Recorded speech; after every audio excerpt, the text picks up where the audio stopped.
And I had to take a real hard look at myself a couple years ago, 2, 3 years ago, and say, I need to take a step back from a place of love and light and pray for my brother and send love to my brother, because us saving him and bailing him out and buying him an apartment and doing this and doing that is not going to help him. Welcome to the Golden Age Goddess Podcast. We stand for peace, love, happiness, and abundance for all. Listen to your heart and soul's call, and we will encourage you to be bold, audacious, and devoted. Kim, Indigo, and Wind, helping you win by healing deep within. Only way to the Golden Age. Like, share, and subscribe today.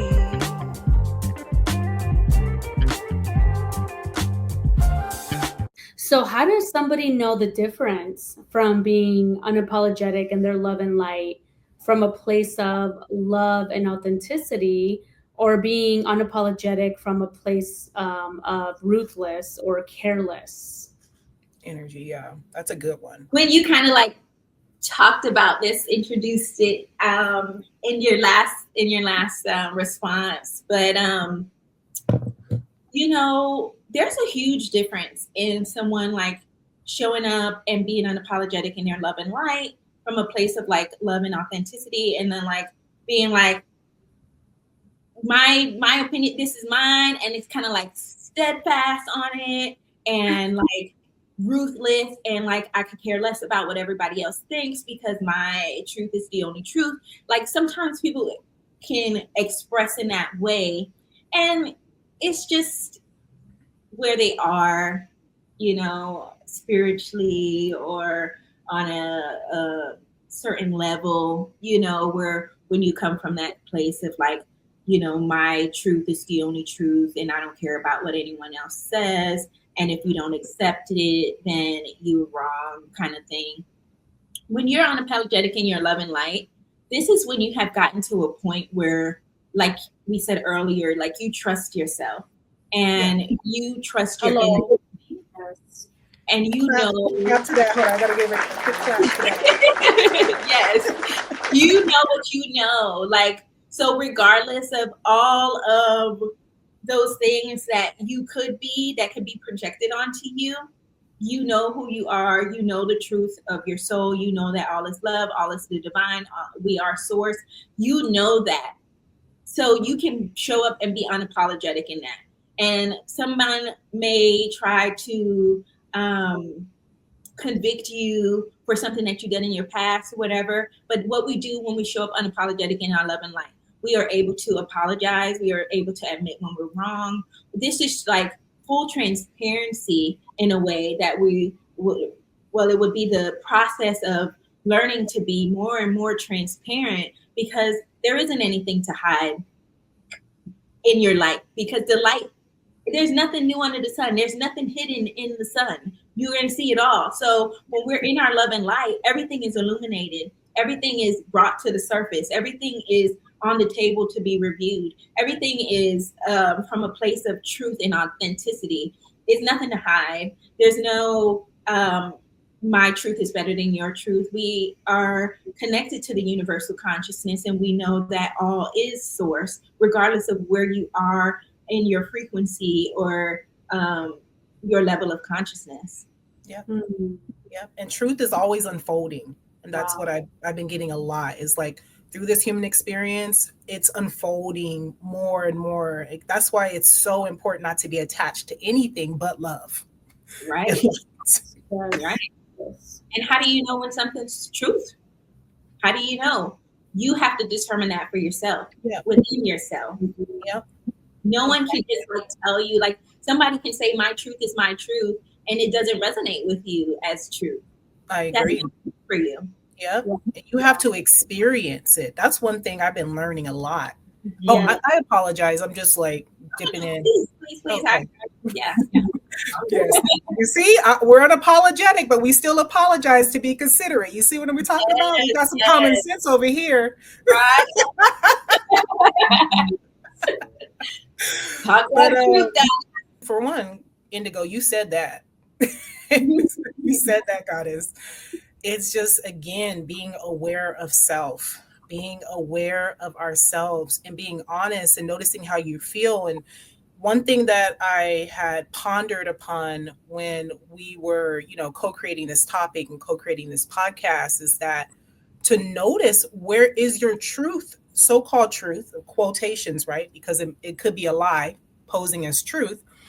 Is it coming from a place of like, and that's why awareness is so important. Is it coming from a place of like ego or dominance or distortion, bias, prejudice?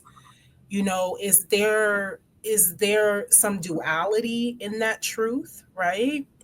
Or is it for the highest and greatest good of all? Is it for the highest and greatest good of all? And that's why it's so important to, before we start talking about this is my truth or this is your truth or whatever, because a lot of that is just like I said, a lot of that is just delusion. And even going back to when people say that, oh, I'm just being myself. Do you even know what yourself is? Yep. Do you even know what it means to be yourself? Yep. Because again, if you're not a person of love, and you're not coming from a place of love in the infinite ways that the divine expresses that through all of us, then are you really being yourself? Yeah. Are you really being yourself? So it's like, yeah, we have to be aware of self. That's what I'm gonna say. Always go back to that. Like, notice where your so-called truth is coming from. And always, always, always seek harmony. Yes. Seek harmony, seek balance, seek understanding and understanding with others. Remember, it's not about just us. It's about all of us. But honor what's coming up for you in your intuition, in your body. And then also honor when it's a projection or it's from the mind. And when I say honor that, meaning like recognize it and own up to it and apologize where necessary. Don't be scared to apologize either. When we're wrong. Right. Hmm. I know that's right, guys. Oh, Yes. girl. Oh, girl. I wanted to share a lesson in my life in regards to this. I have my beautiful brother, my older brother, who struggled with drug addiction all his life. And he was always like the type, like very hard-minded, this is helping me. I need to do these drugs. I need to do this. And I remember like me and my family always trying to help him change and help him change throughout years and years and years. Mhm. Is like, but we weren't doing anything good, because somebody that wants to change and somebody that's so hardcore in their truth, like at that moment he felt that he needed to do these drugs in order to live, or in that where he was in his journey. And I had to take a real hard look at myself a couple years ago, 2-3 years ago, and say, I need to take a step back from a place of love and light and pray for my brother and send love to my brother, because us saving him and bailing him out and buying him an apartment and doing this and doing that is not going to help him. Yep. And the moment that I took that step back, it became an example in my family. And now my brother is thriving because we let him be in his own truth and we let him figure his own journey out without holding so much like control over him. Yeah. And in my journey, that this is like an example that came up, was like being in my love and my light in that moment, I feel like is what saved my brother. Yeah. Because it created a funnel of like, by me doing that, it helped my parents say like, hey, we need to take a step back and help him figure it out. But it's like, it can even be that like that drastic, where a family member is in, they think that that's all they need, drugs. It's like, it was becoming so unhealthy for me. So I took a step back and I said, this is all I can do and pray. And thank God, thank God to the divine that he heard our prayers, because now he's thriving because he had to figure it out on his own.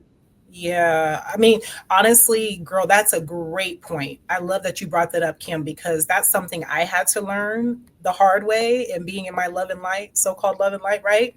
And that's the illusions, right? When we Mhm, think that we can overstep and force somebody to change, right? That mhm, doesn't want to. They have to figure it out on their own. We can only hold space. We can help them if they want to be helped. But I had to learn that so many times the hard way, even though we have good intentions, right? We want this person, like, just get it, just wake up. Like, can't you see you're hurting yourself, you're hurting the family, you're hurting others? Like, come on now. It's like you just want to snatch them up and just shake them. And it's like, mhm, get it together. But that's not our place. And that is what liberated me so much. And it is sad that a lot of people are choosing suffering. A lot of people are choosing to self-destruct. But at the same time, that's their choice. And that's between them and God. And we would be ran crazy. We would lose ourselves if we try to force. It's not our place to try to make anybody do anything. It's not our place. And so that was something I had to learn in terms of the illusions, in a way, of being unapologetic. Like, yeah, I can be unapologetic in my truth, but it's not my place to make this person do anything. It is their journey. And if they want my help and they want my love, then they can come to me for that and they can make that be known. Otherwise, I'm just going to pray about it. Hold space. Mhm, mhm. And you know what I also would like to add is that we hold love and light. We hold the light for our brothers and sisters until they're able to hold it for themselves. Yes. And humanity is, we're all a part of the greater whole. And when we work on an energetic level, like I love what Kim said about like just praying for her brother and just sending love, and just kind of like being there on an energetic level, and just Yes. waiting for the divine to like intervene in the time that is most appropriate for him to make a shift and get the full transformation that he needs, because he's going through that journey for his own soul fulfillment to be able to play out and get to where he needs to be. And it's not for us to interfere or try to convince and push or project our feelings, our love, even if it's coming from love and light or it's a good place. We can hold it at a distance. We can hold that light at a distance. We can invoke it for our brothers and sisters, that their I am presence is leading them, and trust and know that their I am presence is leading them on this journey. And that because we are all entering into the new earth and we are in the fifth dimension and the new golden age, we know that everything is happening for us to all get there. That means majority of us are in the golden age for there to even be a golden age. Exactly. And whether that happens in this lifetime or the next or another lifetime, either way, we're all returning back to source. Yes. And there's really no such thing as death. I mean, from a limited perspective, but we all return back to source, and people are going to have their chance to figure it out and to do that on their own. And so that is what's so beautiful. And there is also a difference between intention, like Indigo said, we may have the intentions from a pure place to help this person, but there's a difference from being intentional or conscious. Because when you're conscious, you start to realize like it's their journey and it's all up to you. It's not up to us to do it for them. It's up to us, like Indigo said, to hold that light, to pray, to hold that space, but it's still up to them. Yes. They get to choose. Mm-hmm. So it's just really powerful when you have that discernment with self. Yes, yes, yes. Welcome to the Golden Age Goddess Podcast. We stand for peace, love, happiness, and abundance for all. Listen to your heart and soul's call, and we will encourage you to be bold, audacious, and devoted. Kim, Indigo, and Wind, helping you win by healing deep within. Only way to the Golden Age. Like, share, and subscribe today.